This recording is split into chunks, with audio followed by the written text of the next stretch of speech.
tell you a little secret, guys. When you're drilling holes through the porcelain, what's more expensive? One of these, one of these. Well, let me show you a little trick. Only go through a tiny little bit with this one.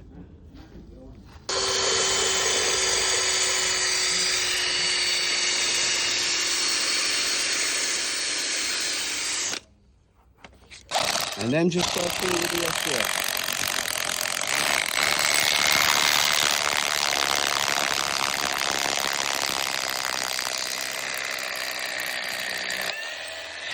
As long as you just go through just a little bit to just break the ice with this one first. Don't be going all the way through, just wasting loads of money. Break the little bit on the top, go through with the SDS. And it will not crack.